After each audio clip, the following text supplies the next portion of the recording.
Hi friends, welcome back to మనస recipes. Today tasty recipe వచ్చేసి అందరికీ నచ్చేలా పాలక్ పన్నీర్ని ఎక్కువ మసాలాలు ఏమీ లేకుండా చాలా సింపుల్ ప్రాసెస్లో ఇలా కనుక చేసి పెట్టారంటే చేసిన ప్రతిసారి ఇలానే కావాలంటారు. పూరి చపాతీలోకి అయితే గిన్నెని ఊడ్చుకొని మరి తినేస్తారు, అంత రుచిగా ఉంటుంది. మరి మీకు కూడా అయితే ఇలా పర్ఫెక్ట్గా రావాలంటే వీడియోని స్కిప్ చేయకుండా చివరి వరకు చూసేయండి. మరి ఇప్పుడు లేట్ చేయకుండా చాలా టేస్టీగా యమ్మీగా ధాబా స్టైల్లో ఇలా మంచి చిక్కని గ్రేవీతో సూపర్ టేస్టీగా ఈ కర్రీని ఎలా ప్రిపేర్ చేయాలో చూసేద్దాం పదండి. దీన్ని చేసుకోవడానికి ముందుగా ఇలా పాలకూరని నీట్గా వాష్ చేసుకొని తుంచుకొని ఒక 1/2 kg పాలకూరని ఇలా వేడి మరుగుతున్న నీళ్ళల్లో వేసుకొని 4 to 5 minutes వరకు ఉడికించుకొని దీన్ని వాటర్లో నుండి తీసి ఇది కొంచెం చల్లారాక మిక్సీ జార్లో వేసుకొని మీకు కారానికి సరిపడా పచ్చిమిర్చి, 1 స్పూన్ షుగరు, 1 స్పూన్ సాల్ట్, అలాగే 10-12 జీడిపప్పు పలుకులు వేసి మెత్తగా గ్రైండ్ చేసుకోండి. నెక్స్ట్ ఇలా ఒక 3 టేబుల్ స్పూన్స్ ఆయిల్ తీసుకొని 2 ఇలాచి, 4 లవంగా, చిన్న దాల్చిన చెక్క, 2-3 ఎండుమిర్చి, 15-20 వెల్లుల్లిని ఇలా కచ్చాపచ్చగా దంచి వేసుకొని వెల్లుల్లి మనకు లైట్ గోల్డెన్ బ్రౌన్ కలర్లోకి వచ్చే వరకు ఫ్రై చేసుకోవాలి. ఇది ఎక్కువగా మాడిందంటే కర్రీ చేదుగా అవుతుందని గుర్తుపెట్టుకోండి.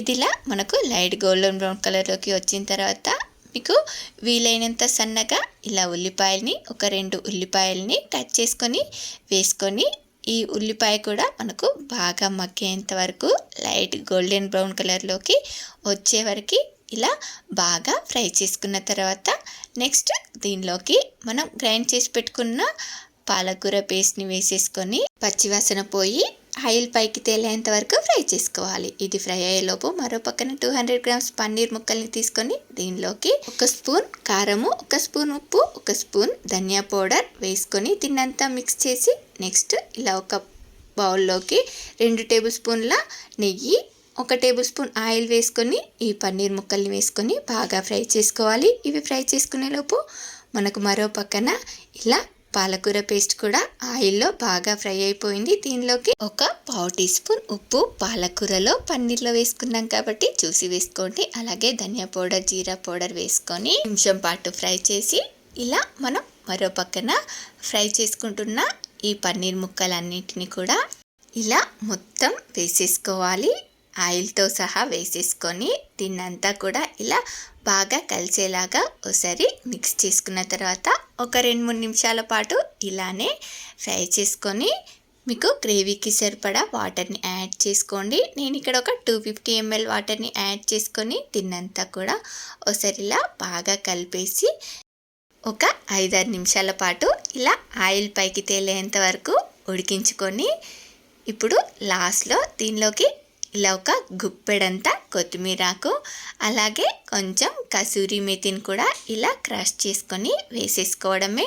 ఇలా మనకు చాలా టేస్టీగా యమ్మీగా ధాబా స్టైల్లో మంచి చిక్కని గ్రేవీతో ఎంత సింపుల్గా పాలక్ పన్నీర్ రెడీ అయిపోయింది. ఈ పాలక్ పన్నీర్ కర్రీ వేడి పూరి చపాతీల్లోకి సూపర్ టేస్టీగా ఉంటుంది. మరి మీకు కూడా నచ్చిందా? అయితే ట్రై చేస్తారా? ట్రై చేశాక మీకు ఎలా కుదిరిందో కామెంట్ బాక్స్లో నాతో షేర్ చేసుకోండి. అలాగే మీకు ఈ రెసిపీ కనుక నచ్చినట్లయితే ఒక లైక్ చేసి మీ ఫ్రెండ్స్ అండ్ రిలేటివ్స్కి షేర్ చేయండి. అలాగే మరిన్ని టేస్టీ అండ్ హెల్తీ రెసిపీస్ కోసం మానస రెసిపీస్ ఛానల్ని సబ్స్క్రైబ్ చేసి దాని పక్కనే ఉన్న బెల్ సింబల్ని క్లిక్ చేయండి. Thank you for watching my video.